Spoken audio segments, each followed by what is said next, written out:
أشهد أن لا إله إلا الله وحده لا شريك له وأشهد أن محمدا عبده ورسوله أما بعد اللهم صل على محمد وعلى آل محمد كما صليت على إبراهيم وعلى آل إبراهيم إنك حميد مجيد اللهم بارك على محمد وعلى آل محمد كما باركت على إبراهيم وعلى آل إبراهيم إنك حميد مجيد. அஸ்ஸலாமு அலைக்கும் வரஹ்மத்துல்லாஹி வபரகாத்துஹு. ஹுதைபியா உடன்படிக்கை ஏன் ஏற்பட்டது, அதன் முக்கிய அம்சங்கள் என்னென்ன, அந்த அம்சங்கள் எப்படி முஸ்லிம்களுக்கு சாதகமாக இருந்தன அப்படிங்கிறத பற்றி கடந்த வாரம் நம்ம சுருக்கமாக பார்த்தோம். இன்ஷா அல்லாஹ் இன்றைக்கு அரசர்கள் ஆளுநர்களுடன் நபி ஸல்லல்லாஹு அலைஹி வஸல்லம் அவர்கள் ஏற்படுத்தி கொண்ட கடித தொடர்புகளை பற்றிய செய்திகளை நாம சுருக்கமாக பார்க்கலாம். நபி ஸல்லல்லாஹு அலைஹி வஸல்லம் அவர்கள் ஹுதைபியா உடன்படிக்கை முடிந்து மதீனா திரும்பிய பின்னால ஹிஜ்ரி 6ஆம் ஆண்டின் இறுதியில இருந்து பல அரசர்களுக்கு கடிதம் எழுதி அவர்களை இஸ்லாத்தின் பக்கம் அழைக்கிறாங்க. முத்திரை இல்லாத கடிதங்களை அரசர்கள் படிக்க மாட்டார்கள் அப்படிங்கிற ஒரு நடைமுறை அந்த காலகட்டத்தில் இருந்ததுனால நபி ஸல்லல்லாஹு அலைஹி வஸல்லம் அவர்கள் வெள்ளியினாலான மோதிரம் ஒன்றை தயார் செய்து அதில் முஹம்மது ரசூலுல்லாஹ் என்று அச்சில பதிவு செய்தாங்க. அது 3 வரிகளாக இருந்தது. முஹம்மது என்று ஒரு வரியிலும், ரசூல் என்று ஒரு வரியிலும், அல்லாஹ் என்று ஒரு வரியிலும் எழுத்துக்கள் பதிக்கப்பட்டிருந்தன. நபி ஸல்லல்லாஹு அலைஹி வஸல்லம் அவர்கள் இந்த அழைப்பு பணிக்காக நல்ல அனுபவம் வாய்ந்த தோழர்களை தேர்ந்தெடுத்து அவர்களை தூதர்களாக அரசர்களிடமும் ஆளுநர்களிடமும் அனுப்பி வைக்கிறாங்க. நபி ஸல்லல்லாஹு அலைஹி வஸல்லம் அவர்கள் எழுதி அனுப்பிய சில முக்கிய கடிதங்களின் விவரங்களை மட்டும் இப்ப நம்ம சுருக்கமாக பார்க்கலாம். ஹபஷா மன்னர் நஜ்ஜாசிக்கு நபி ஸல்லல்லாஹு அலைஹி வஸல்லம் அவர்கள் எழுதிய கடிதத்தை பற்றி இப்ப பார்க்கலாம். மன்னர் நஜ்ஜாசியின் முழு பெயர் அஸ்அமா இப்னு அல் அபுஜர். ஹிஜ்ரி 6ஆம் ஆண்டு கடைசியில அல்லது ஹிஜ்ரி 7ஆம் ஆண்டு முஹர்ரம் மாதத்துல அம்ர் இப்னு உமையா அல் அம்ரி என்ற நபித்தோழர் மூலமாக இந்த மன்னருக்கு ஒரு கடிதம் எழுதி அனுப்புறாங்க. அந்த கடிதத்தின் தமிழாக்கம் என்னன்னா, அளவற்ற அருளாளனும் நிகரற்ற அன்புடையோனும் ஆகிய அல்லாஹ்வின் பெயரால் எழுதுகிறேன். அல்லாஹ்வின் தூதர் முகம்மதிடமிருந்து ஹபஷாவின் மன்னர் நஜ்ஜாசிக்கு எழுதும் கடிதம். நேர்வழியை பின்பற்றுவோருக்கு ஈடேற்றம் உண்டாகட்டும். நிச்சயமாக நான் உமக்கு முன்பாக அல்லாஹ்வை புகழ்கிறேன். அவனைத் தவிர வணக்கத்துக்குரியவன் வேறு யாரும் இல்லை.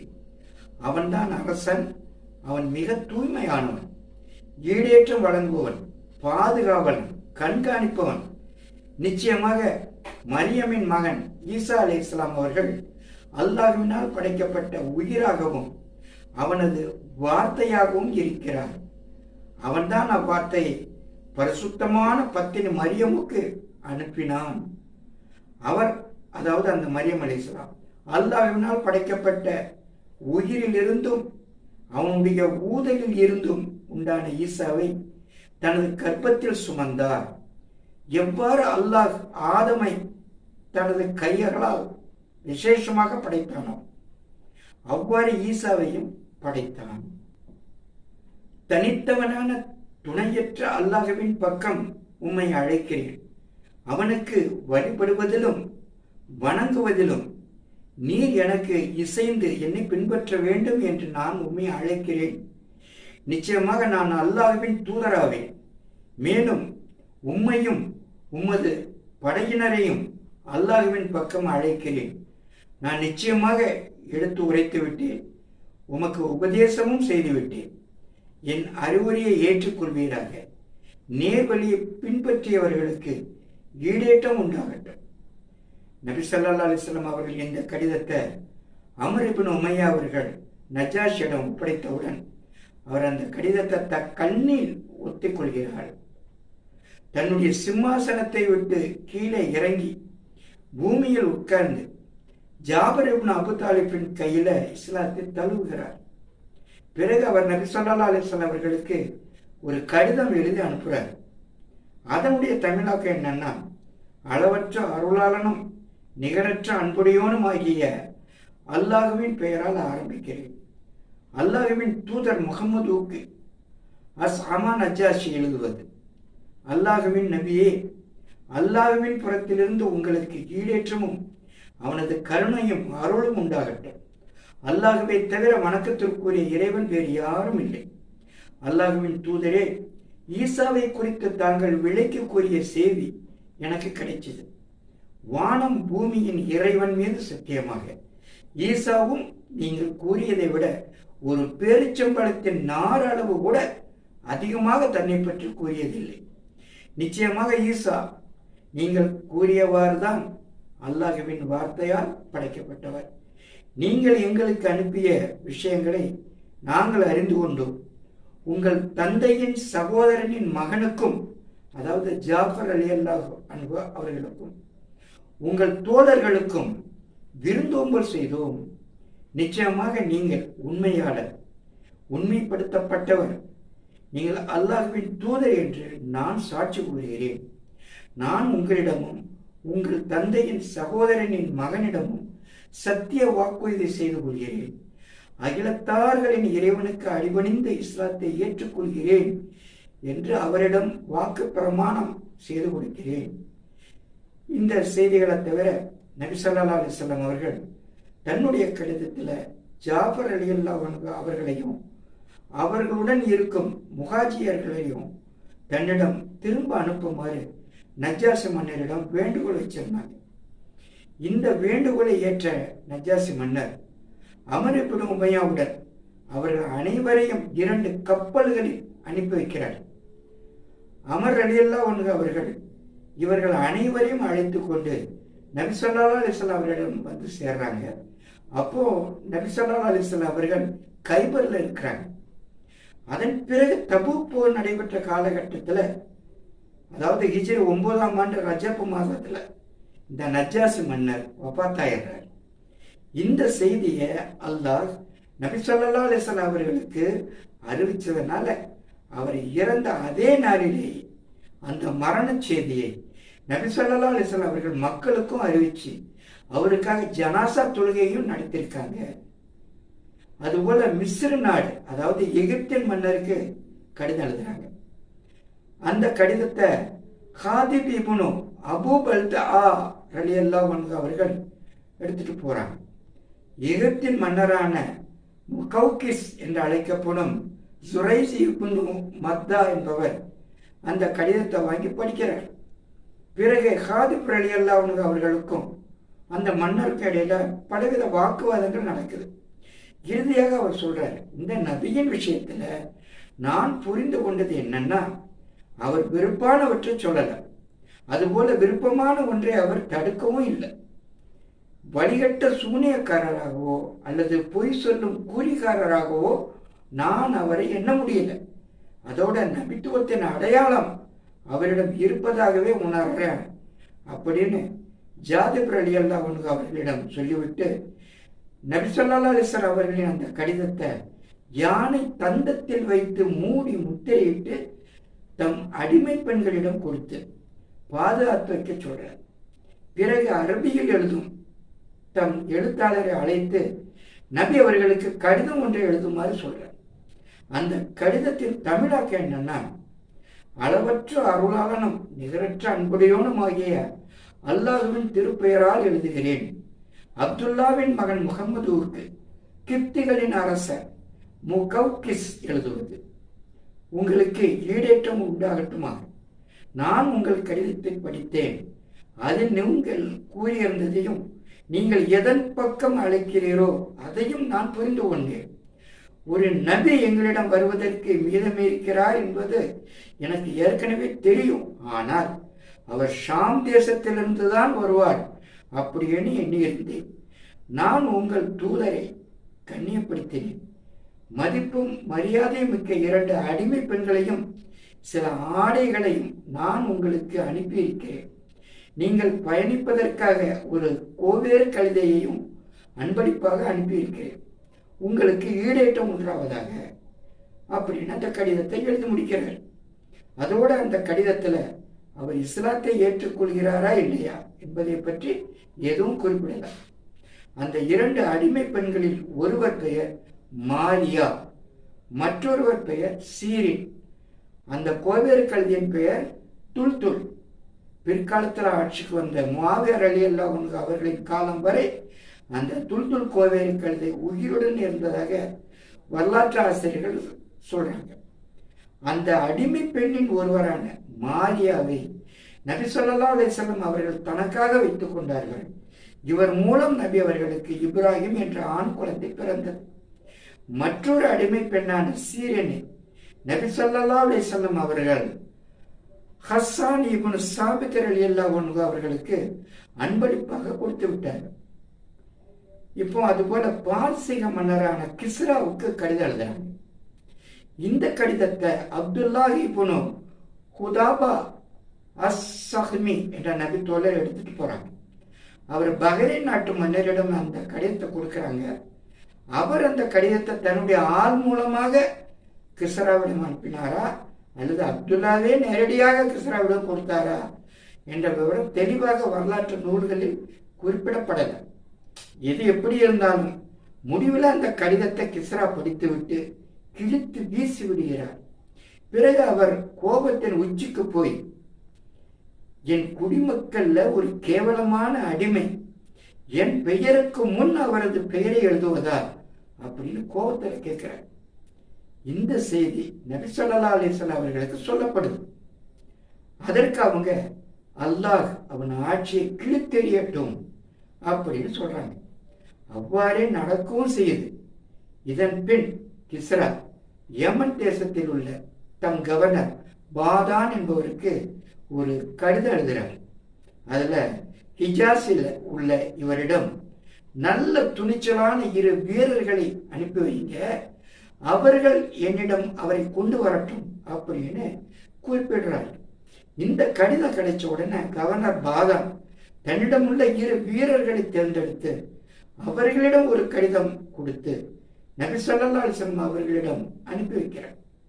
அதுல இந்த கடிதம் கிடைத்தவுடன் நீங்கள் இந்த 2 வீரர்களுடன் உடனே புறப்பட்டு கிஸ்ராவிடம் செல்ல வேண்டும் அப்படின்னு அந்த கவர்னர் எழுதியிருந்தார். இப்போ அந்த 2 பேரும் மதீனா வந்து நபி அவர்களை சந்திச்சு சொல்றாங்க, அரசர்களுக்கெல்லாம் அரசரான கிஸ்ரா தன் ஆளுநர் பாதனுக்கு கடிதம் எழுதியிருக்கிறாரு. அதில் அழைத்து வருவதற்காக ஆட்களை அனுப்பும்படி கட்டளையிட்டிருக்கிறாரு. அதனால கவர்னர் எங்களை அனுப்பியிருக்காங்க. நீங்க தாமதிக்காம உடனே எங்களோட புறப்பட்டு வரணும் அப்படின்னு சொல்லிட்டு எச்சரிக்கும் பல வார்த்தைகளையும் சேர்த்து சொல்றாங்க. நபி ஸல்லல்லாஹு அலைஹி வஸல்லம் அவர்கள் அவற்றை பொறுமையோடு கேட்டுட்டு, இப்போ நீங்க ஓய்வு எடுத்துட்டு நாளை காலை என்ன வந்து சந்திங்க அப்படின்னு சொல்லி அனுப்புறாங்க. இந்த காலகட்டத்தில் ரோமானிய மன்னரின் படையோட சண்டையிட்டு கொண்டிருந்த கிஸ்ராவின் படைக்கு கடும் தோல்வி ஏற்படும். இதன் பிறகு கிஸ்ராவுக்கு எதிராக அவனது குடும்பத்திலிருந்தே பெரும் கிளர்ச்சி ஏற்படுது. இறுதியாக கிஸ்ராவின் மகன் ஷீர் வைஹி என்பவர் தன் தந்தையை கொன்றுவிட்டு ஆட்சியை கைப்பற்றிக் கொள்கிறார். இந்த சம்பவம் ஹிஜ்ரி 7ஆம் ஆண்டு ஜமாத்துல் அவ்வல் பிறை 10 செவ்வாய்க்கிழமை இரவு நடக்கும். அந்த சம்பவம் நடந்த அதே நேரத்தில் அந்த நிகழ்வை பற்றி வகி மூலமாக நபி ஸல்லல்லாஹு அலைஹி வஸல்லம் அவர்கள் அறிந்து கொள்கிறார்கள். மறுநாள் அந்த 2 தூதர்களும் வந்தபோது நபி ஸல்லல்லாஹு அலைஹி வஸல்லம் அவர்கள் மன்னர் கிஸ்ரா இறந்த செய்தியை அவர்கள்ட்ட சொல்றாங்க. அதற்கு அந்த 2 பேரும், நீ என்ன பேசுறோம் அப்படின்னு தெரிஞ்சுதான் பேசுறீங்களா? நீ சொன்ன இந்த செய்தியை நாங்க எங்க கவர்னருக்கு அனுப்பலாமா அப்படின்னு அவங்க கேட்டதற்கு நபி ஸல்லல்லாஹு அலைஹி வஸல்லம் அவங்க சொல்றாங்க, ஆமா, அவருக்கு இந்த செய்தியை என் சார்பாக அனுப்பி வைங்க அப்படின்னு சொல்லிட்டு மேலும் சொல்றாங்க, என் மார்க்கமும் ஆட்சியும் கிஸ்ராவின் ஆட்சி எதுவரை இருக்கிறதோ அதுவரை வந்தடையும். எதுவரை குதிரையும் ஒட்டகமும் செல்ல முடியுமோ அதுவரை சென்றடையும் அப்படின்னு அவரிடம் சொல்லுங்க, அதாவது பாதனிடம் சொல்லுங்க அப்படின்னு சொல்லி அனுப்புறாங்க. இப்ப அந்த 2 பேரும் அங்கிருந்து புறப்பட்டு ஆளுநர் பாதனிடம் வந்து நடந்ததை சொல்றாங்க.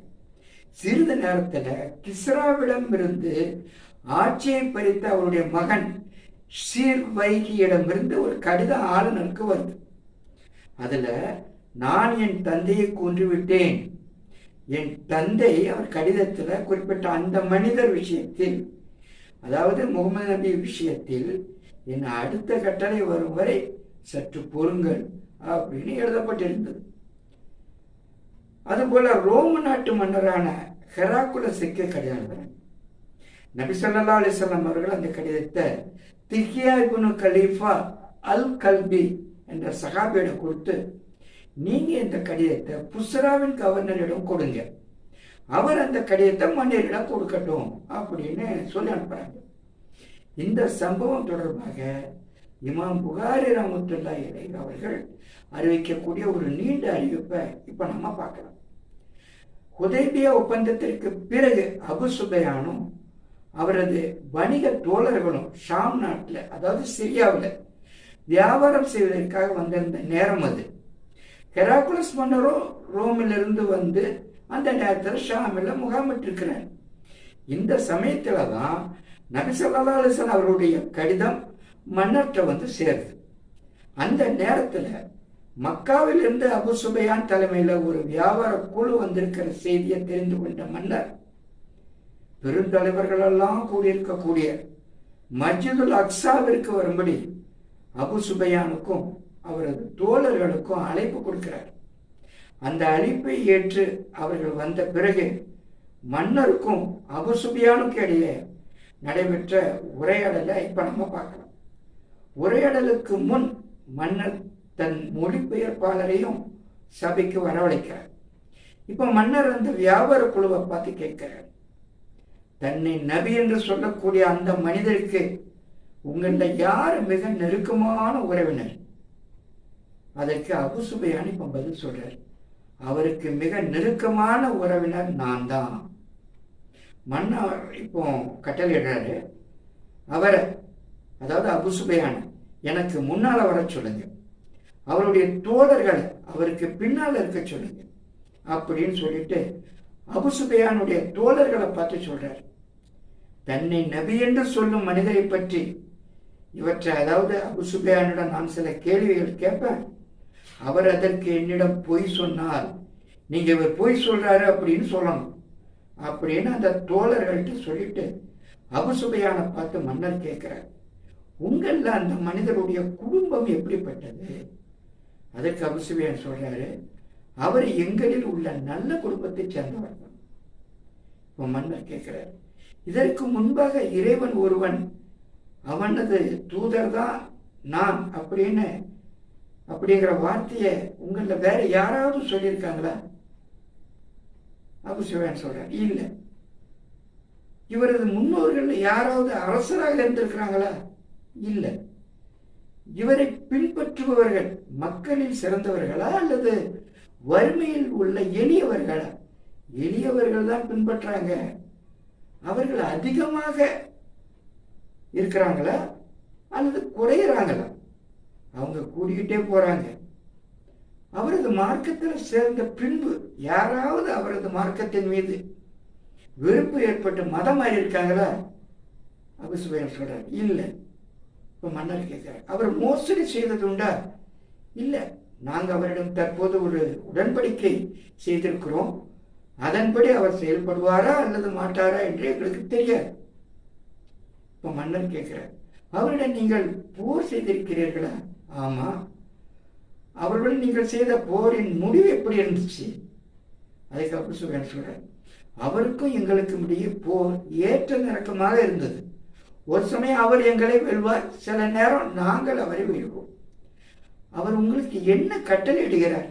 அதுக்கு அபு சுபையான் சொல்றாரு, அல்லாஹ் ஒருவனையே வணங்குங்க, அவனுக்கு எதை இணையாக்காதீங்க, முன்னோர்கள் கூறியதை விட்டுடுங்க அப்படின்னு சொல்லிட்டு தொழுகை, வாய்மை, கற்பொழுக்கம், உறவை பேணுதல் போன்ற பண்புகளை எங்களை கட்டளையிடுறாரு.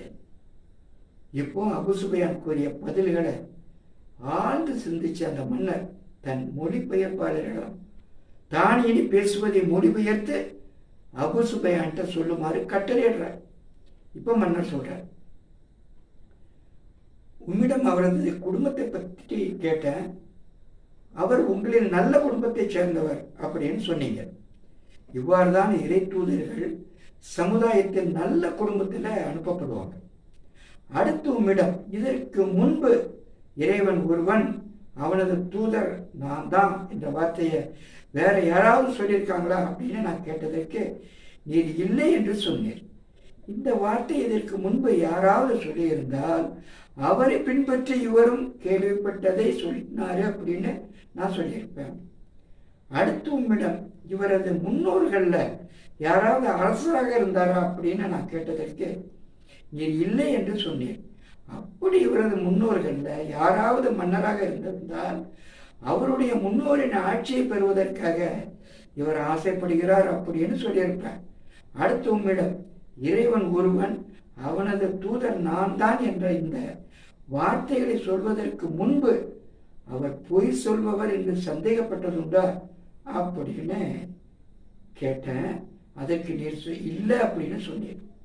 அதனால மக்களிடம் பொய் சொல்ல துணியாதவர் நிச்சயமாக அல்லாஹ்வின் மீது பொய் உரைக்க மாட்டார் அப்படிங்கிறத நான் புரிஞ்சுக்கிட்டேன்.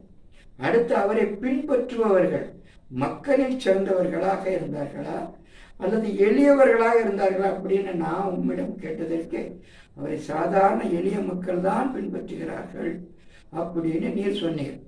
பெரும்பாலும் ஆரம்பத்தில் அத்தகைய மக்கள் தான் இறை தூதர்களை பின்பற்றுவார்கள். அடுத்து உம்மிடம் அவரை பின்பற்றுபவர்கள் அதிகமாகிறார்களா அல்லது குறைகின்றார்களா அப்படின்னு நான் உங்கள்கிட்ட கேட்டதுக்கு நீர் அதிகமாறாங்க அப்படின்னு பதில் சொன்னீர். அவ்வாறு இறை நம்பிக்கை என்பது அது முழுமை அடையும் வரை அது வளர்ந்து கொண்டேதான் இருக்கும். அடுத்து உன்னிடம் அவரது மார்க்கத்தில் இணைந்த பின் யாராவது மார்க்கத்தின் மீது வெறுப்பு கொண்டு மதம் மாறி இருக்கின்றார்களா அப்படின்னு நான் கேட்டதற்கு நீர் இல்லை என்று சொன்னேன். ஆமா, இறை நம்பிக்கை நிலை அவ்வாறு தான் இருக்கும். அதன் தெளிவு உள்ளத்தோடு ஒன்றாக கலந்து விட்டால் எவரும் அதை விட்டு வெளியேற மாட்டார்கள். அடுத்த உம்மிடம் அவர் மோசடி செய்தது உண்டா அப்படின்னு கேட்டதற்கு நீர் இல்லை என்று சொன்னீர். உண்மைதான், இறை தூதர்கள் மோசடி செய்ய மாட்டார்கள். அடுத்து உன்னிடம் அவர் உங்களுக்கு என்ன கட்டளை இடுகிறார் அப்படின்னு கேட்டார். அல்லாஹ் ஒருவனையே வணங்குங்கள், அவனுக்கு எதை இணையாக்காதீர்கள் அப்படின்னு கட்டளையிட்டு எங்களை சிலை வணக்கத்தை விட்டு தடுக்கிறார். அதோட தொழுகை, வாய்மை, கற்பொழுக்கம், உறவை பேணுதல் போன்ற பண்புகளை ஏவுகிறார் அப்படின்னு சொன்னீர். நீ சொன்னது அனைத்தும் உண்மையாக இருந்தார் என்னுடைய 2 கால்களுக்கு கீழே உள்ள இவ்விடங்களை அவரே ஆட்சி செய்வார், நிச்சயம் அவர் தோன்றுவார் அப்படின்னு எனக்கு தெரியும். ஆனால் உறுதியாக அவர் உங்களிடமிருந்துதான் வருவார் அப்படின்னு நான் நினைச்சு கூட பார்க்கல. அவரை சென்றடையும் வழி மட்டும் எனக்கு தெரிந்திருந்தார் சிரமம் பாராத அவரை சந்திப்பேன் அப்படின்னு சொல்லி முடிக்கிறார். அதோட நபி ஸல்லல்லாஹு அலைஹி வஸல்லம் அவர்களுடைய தூதர் திஹ்யா அவருக்கு அவர் பெரும் செல்வத்தையும் உயர்ந்த ஆடைகளையும் கொடுத்து கௌரவிக்கிறார். அந்த அளவுக்கு நபி ஸல்லல்லாஹு அலைஹி வஸல்லம் அவர்களின் கடிதம் அவரிடம் ஒரு பெரிய மாற்றத்தை ஏற்படுத்தியது. இதுபோல நபி ஸல்லல்லாஹு அலைஹி வஸல்லம் அவர்கள் பஹ்ரைன் நாட்டு ஆளுநர் அல் முன்திர் இப்னு சாமி என்பவருக்கு கடிதம் எழுதுகிறார். அவர் நபி ஸல்லல்லாஹு அலைஹி வஸல்லம் அவர்களுக்கு எழுதிய பதில் கடிதத்தில், அல்லாஹ்வின் தூதரே, உங்கள் கடிதத்தை பஹ்ரைன் நாட்டு மக்களை அழைத்து அவர்களுக்கு நான் படித்து காட்டினேன். அவர்களில் சிலர் இஸ்லாத்தின்பால் ஈர்க்கப்பட்டு அதை விரும்பி ஏற்றுக்கிட்டாங்க அப்படின்னு ஒரு பதில் கடிதம் அனுப்புறார். அதுபோல யமாமா நாட்டின் அரசர் ஹவுதா இப்னு அலி என்பவருக்கும் கடிதம் எழுதினார். அவர் நபி அவர்களுக்கு எழுதிய பதில் கடிதத்தில், நீர் அழைக்கும் விஷயம் அழகானது, அற்புதமானது, அதெல்லாம் சரிதான். ஆனால் பொதுவாக அரபியர்கள் எனக்கு பயந்து நடங்கக்கூடியவர்கள். அதனால உமது அதிகாரத்தில் எனக்கும் சில பங்குகளை கொடுத்தால் நான் உன்னை பின்பற்றுகிறேன் அப்படின்னு பதில் அனுப்புகிறார். அந்த கடிதத்தை படித்து விட்டு நபி ஸல்லல்லாஹு அலைஹி வஸல்லம் அவர்கள் சொல்றாங்க, அவன் பூமியில ஒரு சிறு பகுதியை கேட்டாலும் நான் கொடுக்க மாட்டேன். அவனும் நாசமாகிவிட்டான், அவனது அதிகாரத்துக்கு உட்பட்டதும் நாசமாகிவிட்டது அப்படின்னு சொன்னாங்க. நபி ஸல்லல்லாஹு அலைஹி வஸல்லம் அவர்கள் மக்காவை வெற்றி கொண்டு திரும்பிக் கொண்டிருந்த போது அந்த ஹவுதா இறந்துவிட்ட செய்தி ஜிப்ரீல் அலைஹிஸ்ஸலாம் அவர்கள் மூலமாக நபி அவர்களுக்கு அறிவிக்கப்படும். அப்போ நபி ஸல்லல்லாஹு அலைஹி வஸல்லம் அவர்கள் சொல்றாங்க, நிச்சயமாக யமாமாவில் தன்னை நபி என்று கூறும் ஒருவன் தோன்றுவான், அவன் என் மரணத்திற்கு பின் கொல்லப்படுவான் அப்படின்னு சொல்றாங்க. இதை கேட்ட ஒரு சஹாபி நபி ஸல்லல்லாஹு அலைஹி வஸல்லம் அவர்கிட்ட கேட்கிறாரு, அல்லாஹ்வின் தூதரே, அவரை யார் கொல்வார் அப்படின்னு கேட்டதற்கு நபி அவர்கள், நீரும் உமது தோழர்களும் தான் அப்படின்னு சொல்றாங்க. நபி ஸல்லல்லாஹு அலைஹி வஸல்லம் அவர்கள் சொன்னது போலவே பின்னாளில் அவ்வாறு நடந்ததாக வரலாற்று ஆசிரியர்கள் பதிவு செய்கிறாங்க. அதுபோல சிரியா நாட்டு மன்னருக்கும் ஓமன் நாட்டு அரசருக்கும் கடிதம் எழுதி அனுப்புறாங்க. ஓமன் நாட்டு அரசருக்கு பிரபலியமான சஹாபியாகிய அமர் இப்னு ஆஸ் ரலியல்லாஹு அன்ஹு அவர்கள் கடிதத்தை எடுத்துட்டு போறாங்க. இறுதியாக பலவித வாதங்கள் உரையாடல்களுக்கு பிறகு அவரும் இஸ்லாத்தை ஏற்றுக்கிறார். இந்த ஓமன் நாட்டுக்கு எழுதிய கடிதம் தான் நபி ஸல்லல்லாஹு அலைஹி வஸல்லம் அவர்கள் இறுதியாக எழுதி அனுப்பிய கடிதமாக இருக்கலாம் அப்படின்னு பெரும்பாலான வரலாற்று ஆசிரியர்கள் பதிவு செய்கிறாங்க. இவ்வாறாக நபி ஸல்லல்லாஹு அலைஹி வஸல்லம் அவர்கள் பல அண்டை நாட்டு மன்னர்களுக்கும் ஆளுநர்களுக்கும் கடிதங்களின் மூலம் இஸ்லாமிய அழைப்பு கொடுத்தாங்க. அவர்களில் சிலர் அந்த அழைப்பை ஏற்றுக்கிட்டாங்க, மற்ற சிலர் அதை மறுத்துட்டாங்க. அப்படிங்கிற தகவல்களை இப்போ நாம் தெரிஞ்சுக்கிட்டோம். அல்ஹம்துலில்லாஹ். இதன் தொடர்ச்சியாக அடுத்த வாரம் ஹுதைபியா ஒப்பந்தத்திற்கு பிறகு நிகழ்ந்த போர் நடவடிக்கைகள் பற்றியும் கைபர் போர் நடப்பதற்கான காரணங்கள் என்னென்ன என்பதை பற்றி நாம் சுருக்கமாக பார்க்கலாம். இப்போ நாம் எதை கேட்டோமோ அதை புரிந்து கொண்டு அதை நினைவில் வைத்துக் கொள்ளும் சக்தியை வல்ல ரஹ்மான் நமக்கு தந்தருள் புரிவானாக. அஸ்ஸலாமு அலைக்கும் வரஹ்மத்துல்லாஹி வபரகாத்துஹு.